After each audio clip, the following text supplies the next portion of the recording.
Jack Smith's report is out, and there is no one better to help explain it than Dan Goldman, former federal prosecutor and congressman from the great state of New York. Welcome back to Democracy Docket. I'm Mark Elias. Congressman Goldman, welcome back to Defending Democracy. Thanks, Mark. Great to be with you again. All right. So as soon as Jack Smith released his report, I figured I needed someone to help walk me through this. So there was no one better than you, because you are a former federal prosecutor and you are a member of Congress. So you've got us covered on both sides. You've got us covered on what the law part was and covered on what the politics side are. So let me just throw it open and ask you, what did you make of volume 1 of the report? This is the first volume of a 2-part set. We may not see the second volume. We'll talk about more of that in a little bit.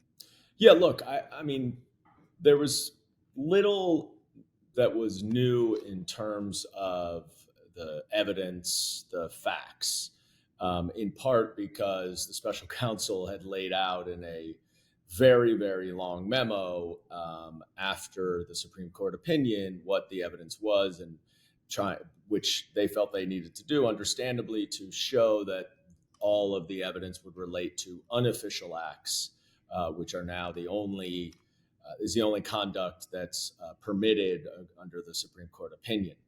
But what jumped out to me that we didn't really know about was the extensive litigation that the special counsel had to go through just to get this evidence.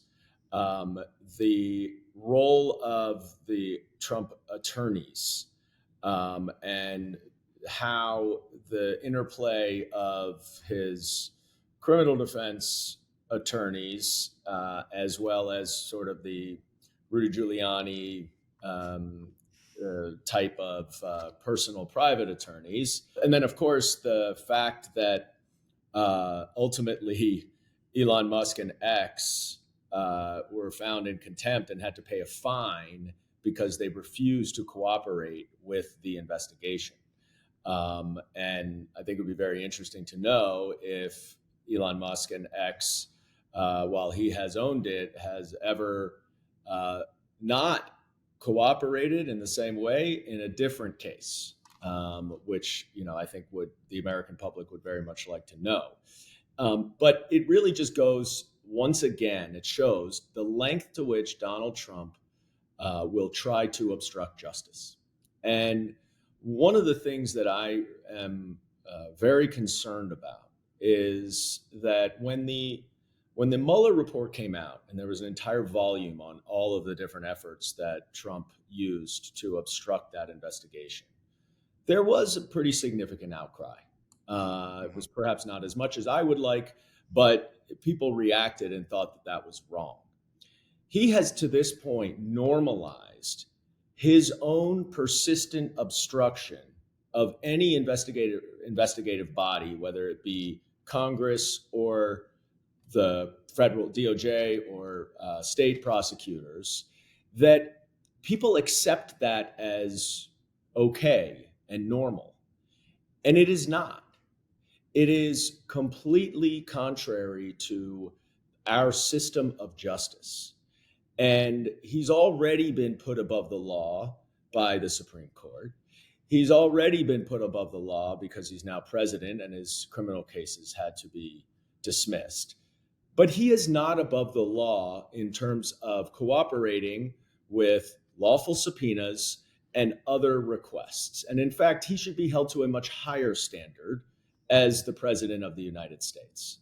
And that really is what jumped out at me, because we know that this case was charged and we know a lot about it.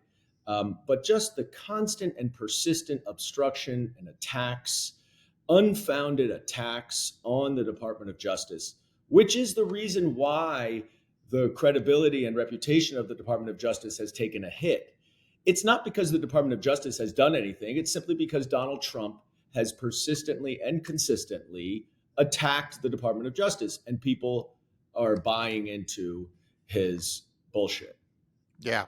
So I too was struck by what I will call broadly the role of lawyers.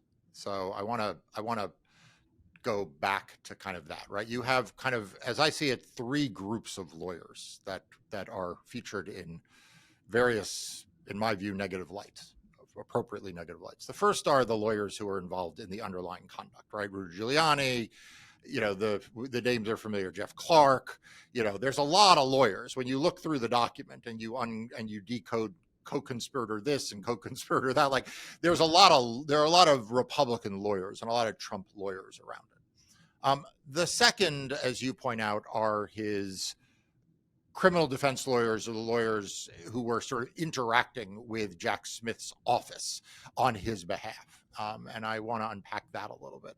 And then the third, which is where I thought you were going to go with the whole Twitter X thing.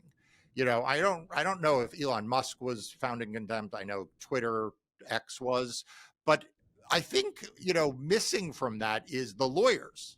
There were lawyers who were representing X. Yep. And making arguments, honestly, that are pretty specious. I clicked on the links, or they weren't links, but I cut and pasted the links to the underlying court decisions. And, you had another round of lawyers, this time not working for Donald Trump, but working for Twitter or X or, Elon Musk, whoever it is who hired them, their legal department, making a bunch of arguments about not needing to comply with a warrant, right? And not needing to abide by a confidentiality. I don't know what the right term of art is. It's a non-disclosure order. Sorry, a non-disclosure order. That, it's clear. Which, by the way, is completely routine. I was going to say, which the court seems to make clear, like this is not a controversial thing. And so I'm just wondering, you are a lawyer, you were a very prominent, successful lawyer, you were a prosecutor. Now you're a member of Congress who is still a lawyer, but has a little bit of a distance, I think, from the legal profession as a result. Like, what do you make collectively about the role of the bar? I mean, I don't think this is an advertisement for lawyers.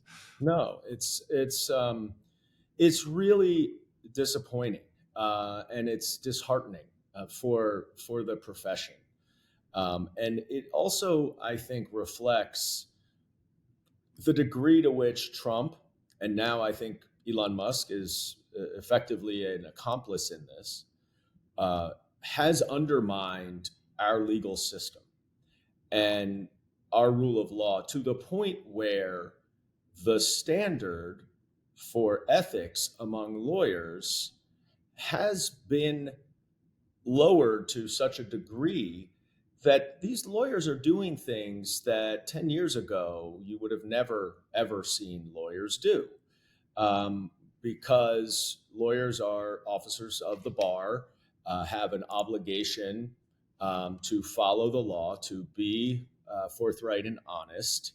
And they have an obligation, for example, to ensure that they're not suborning perjury. So if they know that something their client is going to say under oath is a lie, they cannot allow their client to do that.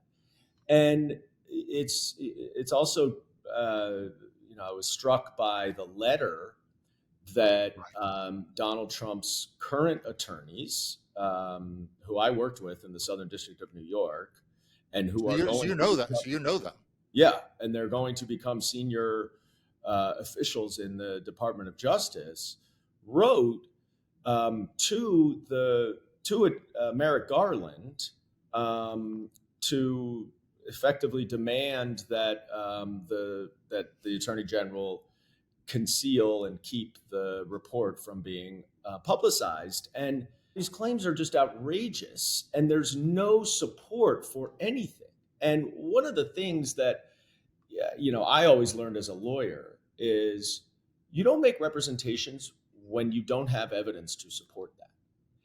And what is happening is, whether it be pressure from Donald Trump or a desire to acquiesce to what people know of Donald Trump's desires, people are making allegations. Lawyers are making allegations without any evidence. And now, we can watch these confirmation hearings, for example, and we can see senators making all sorts of allegations that have no basis in fact or evidence. But that's the difference between being an elected official and being a lawyer.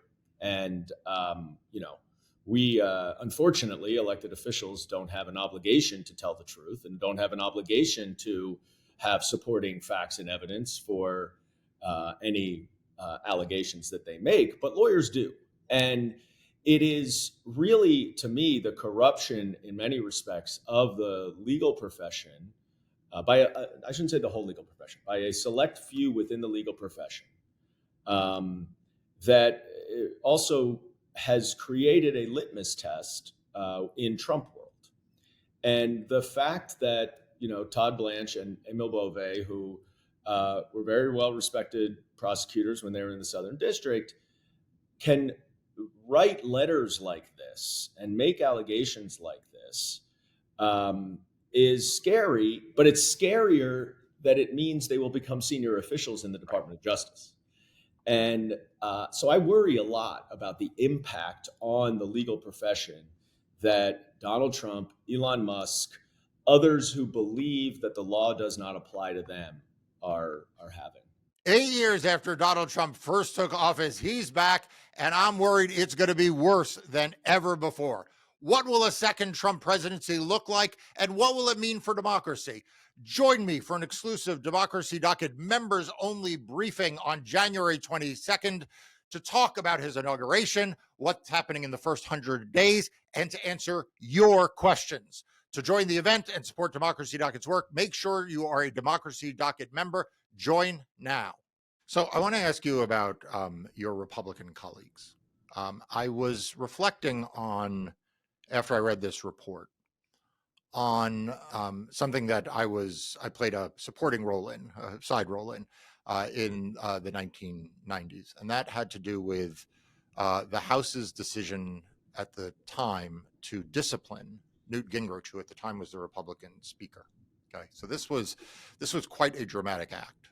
Newt Gingrich had been under ethics investigation. There was a suggestion that he had submitted false information, essentially, or had other people, as I recall, submit misleading information to the ethics committee involving an ongoing ethics investigation. And this led to him being fined by the House.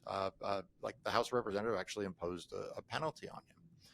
And, he was a very senior Republican. I mean, he wasn't the president of the United States, but he was, a very senior Republican, someone who was very powerful. The speaker, as you know, very powerful position in the House of Representatives. But even the Republicans then, who owed their majority, frankly, to Newt Gingrich, felt the need to, to stand up, and vindicate their own sort of sense of right and wrong, even when it involves someone who was so close to them. And I'm just curious, as you look at the Republican House today, and this document, this lands on your desk, it lands on their desk, right? They have access to the internet the same way you do. And they know what Donald Trump is.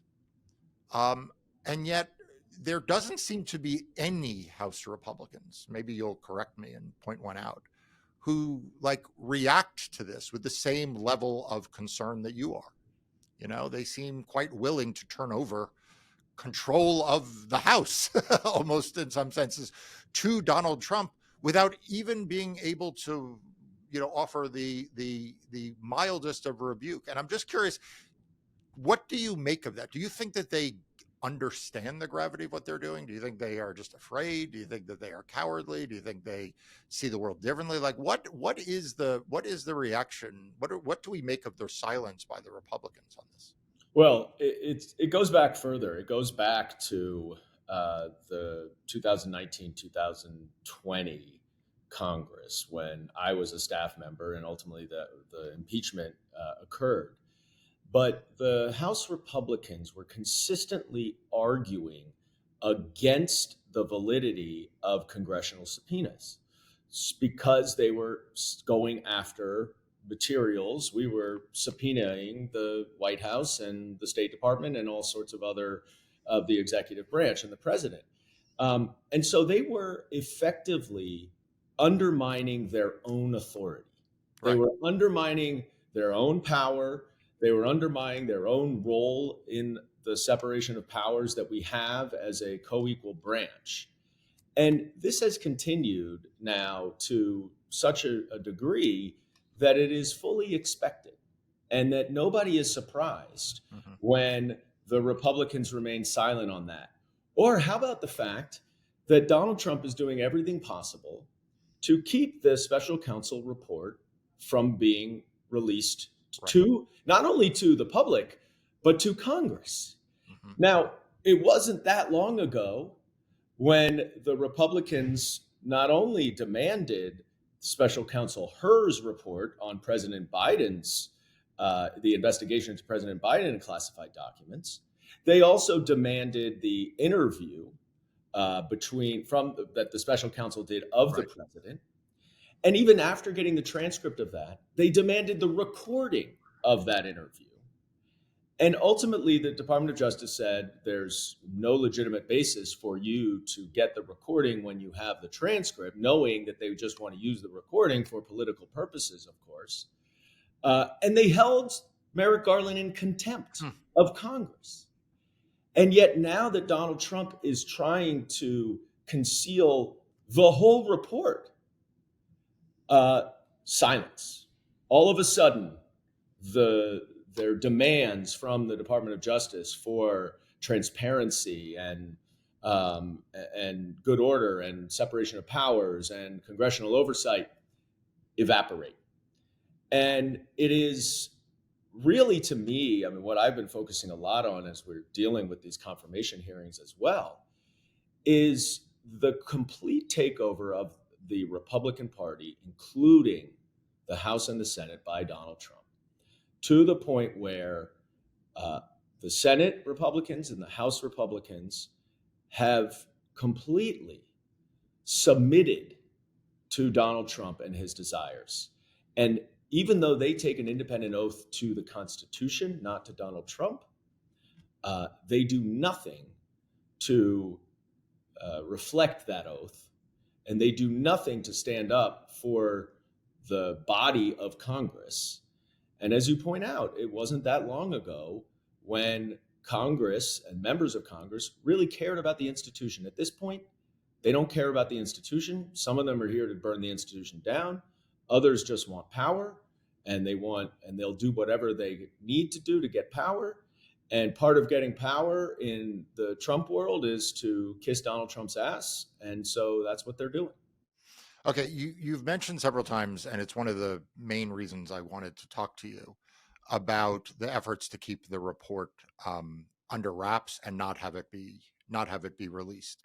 And so what has been released right now, as I understand it, is one of two volumes of the report. The volume that deals with the election crimes, the election offenses, January 6th, the fake electors, all of that.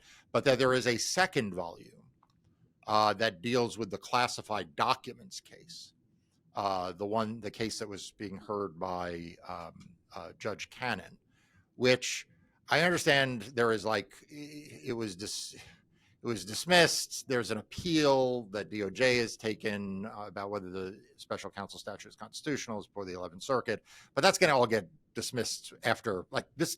The two co-defendants in that case are never getting criminally prosecuted. I think we can all agree. But that seems to be the pretext by which even Jack Smith says that volume 2 should not be released. In other words, Jack Smith says because there are two co-defendants in that case who could be prosecuted, volume 2 should not be dismissed. A, have I gotten that right?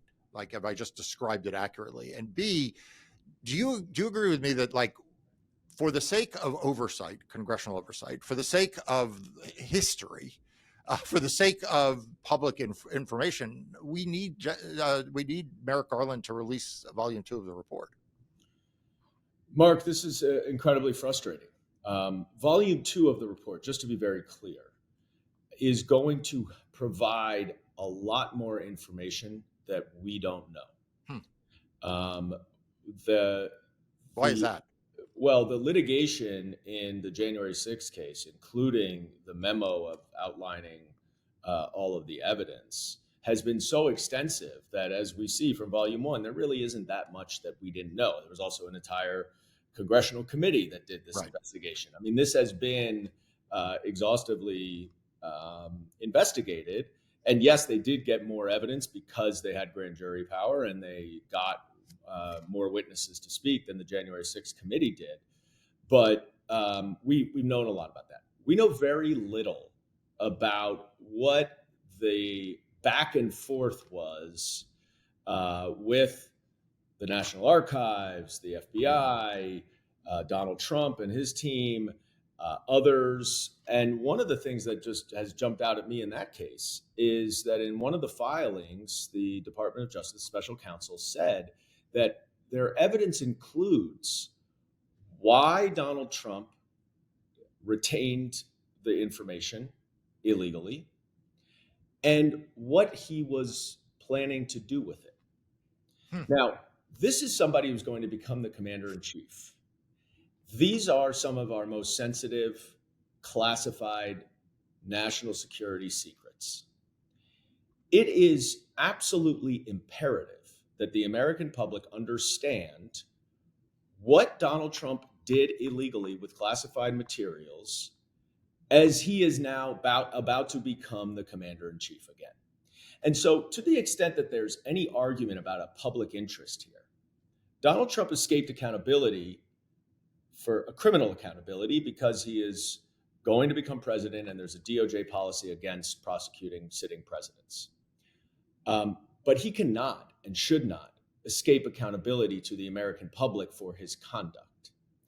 And ultimately, that's what the first impeachment certainly did. It laid out the conduct. He was acquitted, but there was an election later, and the American public could consider his abuse of power as part of that. He is doing everything possible to get to Monday and not have that report released. And Judge Cannon is doing everything she can, of course, to be complicit in doing that. Because as of Monday, he controls the Department of Justice. And as you pointed out, his two co-defendants, who are his lackeys that he directed to obstruct justice, they still have a case. Obviously, the information and evidence in that case is going to look very poorly for Donald Trump. There is zero chance that Donald Trump will allow that case to go forward. He will either order it to be dismissed if whomever is the attorney general finds a spine to stand up to Donald Trump and says, well, no, there's no basis to dismiss this case just simply because you don't want the information to come out, which of course would be the right thing to do. Then he will pardon them, I'm sure, and it will go away. And there's no question he will never, ever allow the report to be released while he is president, subject to any FOIA litigation. So this case is going away. And the fact that the case that remains is the only reason why Merrick Garland cannot and is not releasing the report militates very convincingly in favor of Merrick Garland just dismissing those cases. They're never going to go forward. They're going to be dismissed anyway. And it is far more in the public interest to see that report than it is to have these lackeys for Donald Trump get prosecuted. And it's frankly unfair for them to get prosecuted and not Donald Trump. Right. So it's if Merrick Garland were to dismiss that case, there's no basis by which Judge Cannon can use to stop, to enjoin the release of that report. Now, she may find a reason, because she always seems to, that's lawless and there's not much time to litigate it, but it's the only way that report is getting out, and that has to be the number one imperative for Merrick Garland. So look, I think there are a couple of other options here as well. Number one, President Biden can tell Merrick Garland to deliver him a copy of the report. And President Biden could post it on the White House website. I mean, the fact is, we now know presidents are immune. It would be an official act, and that would be one way it could be released.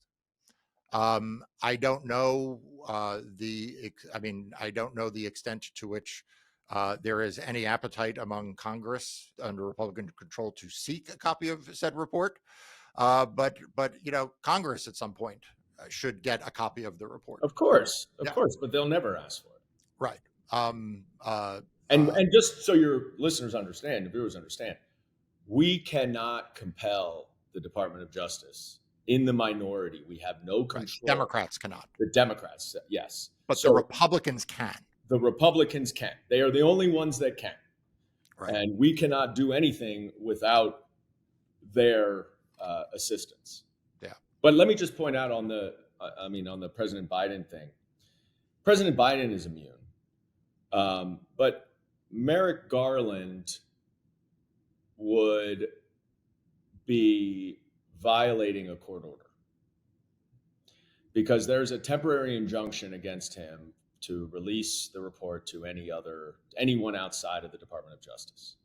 Fair enough. And I am quite confident that Merrick Garland does not want to violate a court order and potentially be held in contempt of court because he did that. And so that's a fair point. I actually didn't know that the order would extend. I assumed it applied to the entire executive branch, but I didn't realize it was limited to just. I would love for Judge Cannon to say that the president is not the ultimate head of the Department of Justice. There'd be something to that. I'd be in favor of that. I would be in favor of it too. All of a sudden, the unitary executive theory goes straight out the window. Let's see her do that. But all right, I have to ask you about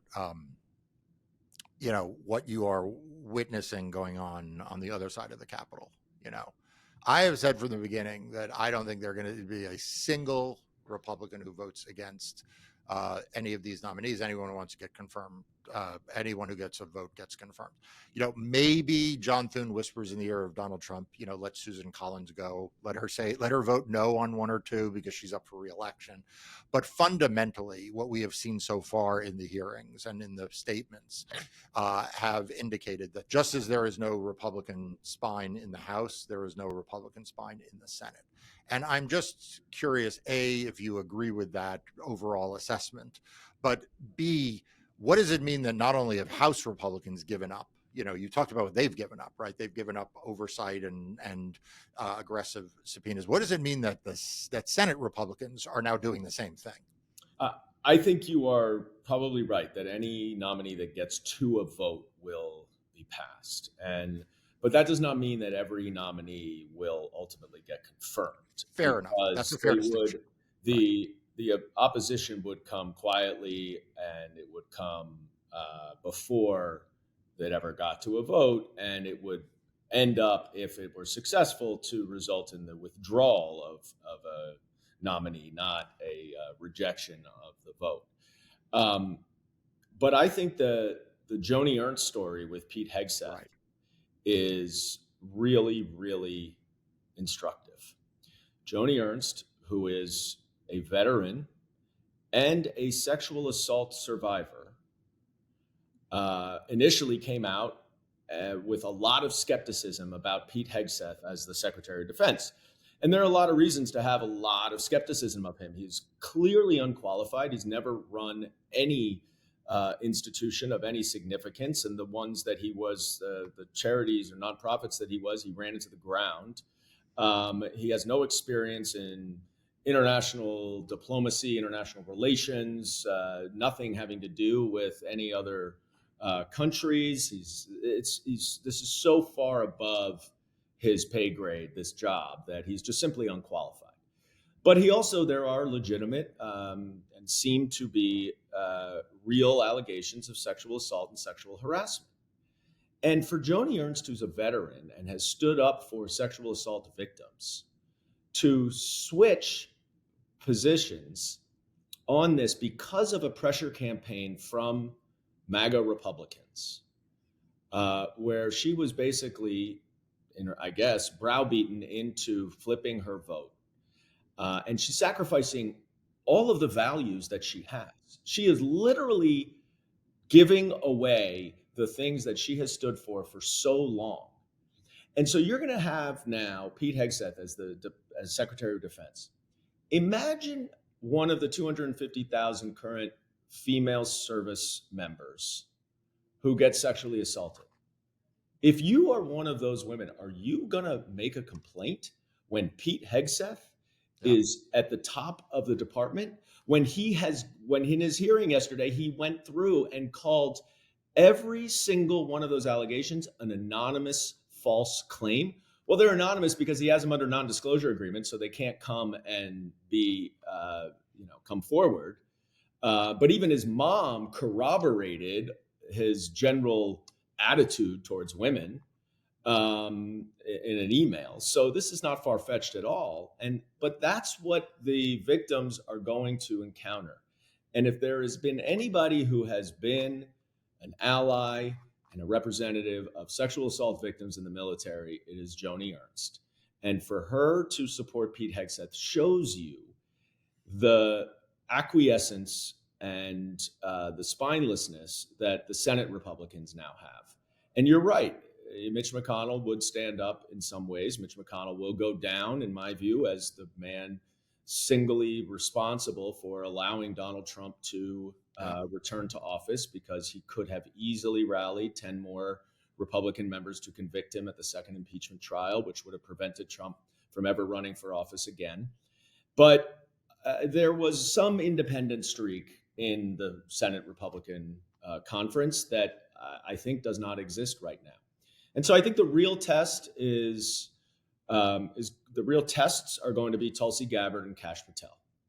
I think that they are so obviously dangerous, not because of sexual assault allegations or drinking, but because of their own conduct, their own statements, their own experience, their own misconduct, frankly, that it is incredibly dangerous to have Tulsi Gabbard, who has, sucked up to Assad in Syria and Putin in Russia to oversee our entire intelligence community.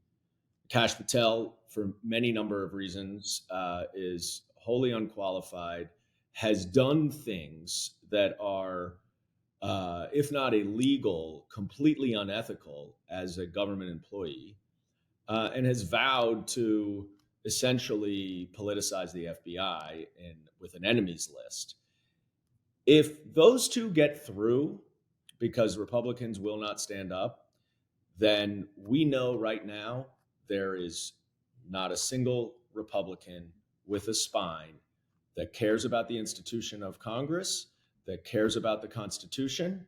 They have completely succumbed to Donald Trump, and they are lackeys, for no better word, lackeys of Donald Trump. Congressman Dan Goldman, thank you for joining me today. I'm going to ask you back when Kash Patel is facing confirmation. I'm going to ask you back, and I hope you come. I always will, Mark. I love being with you. Thanks. Thank you so much for tuning in to this episode of Defending Democracy. Make sure you're subscribed to Democracy Docket's free daily and weekly newsletters to stay up to date on the latest voting rights and democracy news. We'll see you next time.